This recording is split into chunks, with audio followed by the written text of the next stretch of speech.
Skip Bayless believes in Shedeur, and I believe in Skip, and I believe in Shedeur. Skip has been one of the only national voices who truly sees his gift. Let's get into what he said. Man, Shedeur Sanders finally got his shot when I least expected it, when I was least prepared for it, in the middle of two huge games that I was locked in on, Seahawks at Rams, Chiefs at Broncos.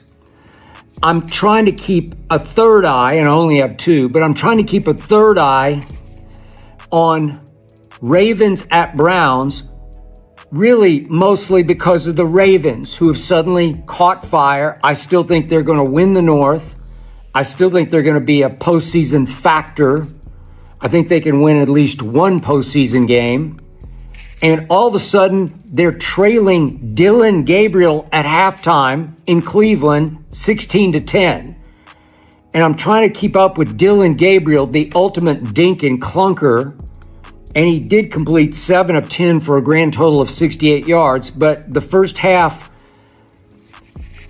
swirled around two big Ravens turnovers. Lamar threw a pick, and they lost to Wester, Deion's teammate, rookie out of Colorado, lost a fumble.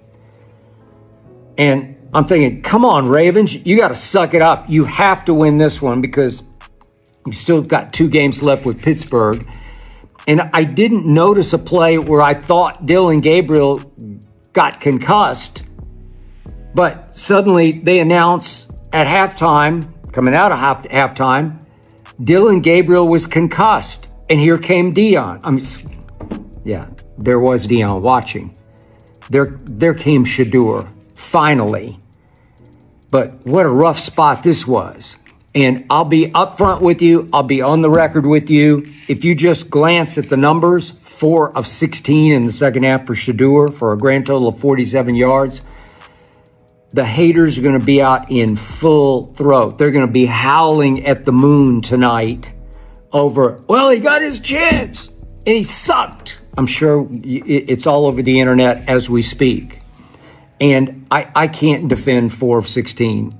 I can't defend losing the 6-point halftime lead, losing the second half 13-0, losing the fourth quarter 13-0. I can't defend any of that. But Baltimore's defense is getting healthy. Baltimore's defense knows how to play. Baltimore's defense against a rookie quarterback that has not played a down, that gets thrown into a game against the Ravens, who are getting healthy and hot, is going to have a hard time in the second half. Shedeur came out, as is his way, with his poise, and he completed his first 2 balls. Then it got rugged. It got raggedy. It got for his next 7. But finally, even after Mark Andrews looks like he was going to run some kind of tush-push play and faked it and actually took the snap and rolled out and found nobody home on the perimeter and planted and cut up the sideline and went all the way for a touchdown, and all of a sudden they're ahead by 7. What was it? I'm losing track. I've watched so much football. 23-16. And Shedeur got his shot. And I saw flashes of vintage Colorado, Jackson State, Shedeur Sanders. I believe in this kid with all my heart and soul. I believe in his poise. I believe in his accuracy. I believe in his makeup. I believe in his toughness. I just believe in his it factor for playing the hardest position there is to play in sports. But you won't see the position get any harder than it was with him getting thrown into the fire with Dillon Gabriel's game plan against the Baltimore defense when they are desperate to pull out a win on the road against a bad Cleveland team. And yet, in that last-ditch drive, I saw flashes of Shedeur's it factor. Right away, he goes 25 yards to that kid, Harold Fannin Jr., another fellow rookie out of Bowling Green. All he does is catch the football. Made a nice catch on a really big-time throw. It's just hard for me to watch Dillon Gabriel. I know Dillon Gabriel. I watched him for 2 years at my college team that I grew up rooting for, the University of Oklahoma. He's just a soft armor. He's a Tua. They've been playing not to lose with him. I thought he'd be a little better than he's been, frankly. He was begging to get beaten out by Shedeur. And after the 25-yarder, it just took my breath away because you saw arm strength, you saw conviction, you saw authority on the throw that I have not seen from Dillon Gabriel. Then it gets to 3rd and 10, and Shedeur goes to Judy, who busts a couple of tackles and makes the 10 yards. You could see right away he wasn't shaken. Shedeur stepped in with confidence, like somebody who's been preparing for this moment his whole life. For the first down. Then Shedeur took off and ran for 5. I know I've gone back and forth on Arena Gridiron with my man Jay Gruden, John's brother, who coached obviously for 5.5 years in Washington, head coached. He's a little skeptical of Shedeur. He's not condemning him. He just says, I'm not sure I believe it. I don't see the arm strength, and I don't see the mobility. And I kept... People always doubt Shedeur until they see him under real pressure. I kept saying, no, at Colorado, or heck, at Jackson State, I saw underrated mobility. I saw them run some quarterback draws for Shedeur at Colorado. I saw them call some read option for Shedeur to keep the football at Colorado on some key 3rd downs. So he takes off for a nice 5-yard gain, looked good doing it. He's not his dad, didn't get his dad's speed. Dad didn't have much of an arm. And Shedeur got the arm from the man above. And then from the 25-yard line, Shedeur has to bolt left. They couldn't protect him against the Baltimore blitz and rush. They were lighting him up with blitzes.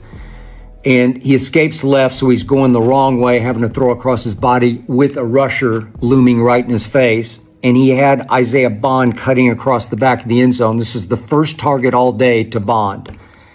This is where chemistry matters. You can't expect perfect timing with someone you barely practice with. And he had to sort of do a fall-away throw with the rusher coming over the top of him. And he missed him a couple of yards to the left. Just had a little bit too much mustard on the throw to the left. I don't know how many passes he's thrown to Isaiah Bond at all in his life, in practice. I don't know. That was the first target that Isaiah Bond got all day. But he missed him for a touchdown. So now it's 3rd and 5 from the 25. And Shedeur goes gutsy. He goes it factor. You can see the confidence Shedeur has in himself. That part you can't teach. And he goes for the tie. Throws it all the way up into the end zone with touch on it. This kid's got real touch. He's got sweet touch and feel for playing this position. And goes to another young receiver who had not been targeted all day. That Larvadin. I saw him some in the preseason. I think Shedeur got some snaps with him in the preseason. But Larvadin is singled with Awuzie, former Dallas Cowboy draft pick. I think he was he like a 3rd rounder, maybe 4th rounder out of Colorado, back to Colorado. And it's 1-on-1, and Shedeur floats it up for Larvadin, and it's right on the button. And a big-time receiver, if it had been to Judy, Judy catches the ball. Judy wins the hand fight for the football. But Awuzie did get one hand in, and it was enough to break it up. He had one hand in play, and it was enough of a hand that Larvadin could not hold on. Boy, would that not have brought the house down in Cleveland? Would that not have brought the house down around the NFL? Would they have gone for 2 in the win? I don't know. Probably knowing Stefanski, no. Plays not to lose. And then on 4th and 5, he tried to hit Njoku on the curl, tried to throw. People get hung up on stats, but plays like this show you who a quarterback really is. It's the decision-making and the intention behind the throw that matter, not just what shows up on the box score. tried to throw low and away to him, and Njoku looked like he got both hands on the ball but couldn't bring it up off the turf, and the game was over. And again, I can't defend 4 out of 16 for 47 yards. He ran 3 times for 16 yards. Love that. Can't defend losing the lead in the second half, but I can defend what I saw. I saw flashes of brilliance. I saw flashes of Shedeur, who should have been starting from the start this year in Cleveland. He is so much better. Trust me, better than Flacco was Fluco today at Pittsburgh. I know he's been like crazy hot, but if Shedeur had been given this job, which he should have been given from the start, this team, this defense, and this weaponry, the veteran weapons, Njoku and Judy especially, with a little blend of Fannin, they would have lit up for Shedeur. You could see him in the preseason. They were lighting up on the sideline for Shedeur. He would have energized this team. This team would have thought it had a much better shot at winning with Shedeur from the start. I know Fluco pulled one off against Green Bay at home, but this team would have been the talk of the league if Shedeur could have started from the start with the proper practice reps and the proper game plan tailored to his game, not Dylan Gabriel's dink and clunk game. So now I'm hoping that he continues to get another opportunity.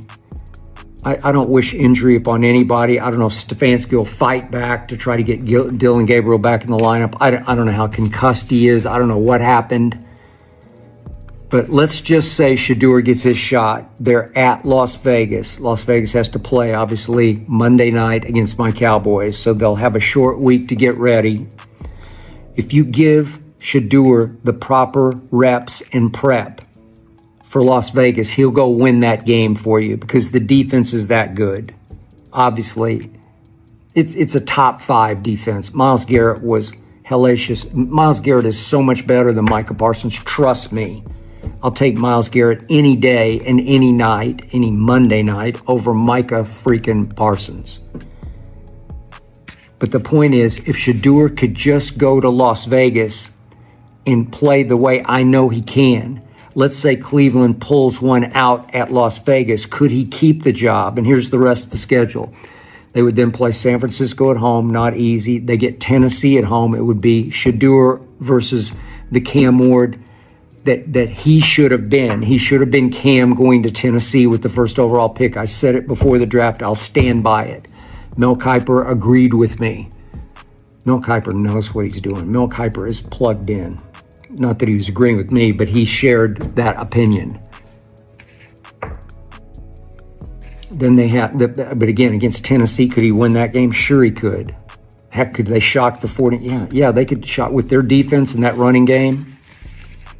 With Judkins, yes. There are pieces in place. You just got to give him a week to get ready. It'd be tough. Pittsburgh at home, it would be tough. At Bengals, I don't know, is Joe Burrow going to play or not play? They're a disaster. But my point is, I don't even care if they're playing the 85 Bears all 1, 2, 3, 4, 5, 6, 7 games home. I don't care. Shedeur is it. Shedeur was born and raised to be a star quarterback in this league, and I believe with all my heart and soul, I saw glimpses and flashes of just that today in that last-ditch drive. Can't defend the overall, don't love it. I'm sure the haters are hating at extreme decibels as I speak to you in a very measured voice. I'm telling you, Shedeur is a franchise quarterback. I saw it today. Please, God, give him one more shot at Las Vegas, and he will seize it with a week to get ready. Book it, trust it, believe it. I got it. I am with you, Shedeur. I am with you, Dion. Next week is crucial to whatever career you're going to have as a Cleveland Brown. Remember, I said this. Before I close, I want to say this from my heart. Skip Bayless didn't have to speak up for Shedeur.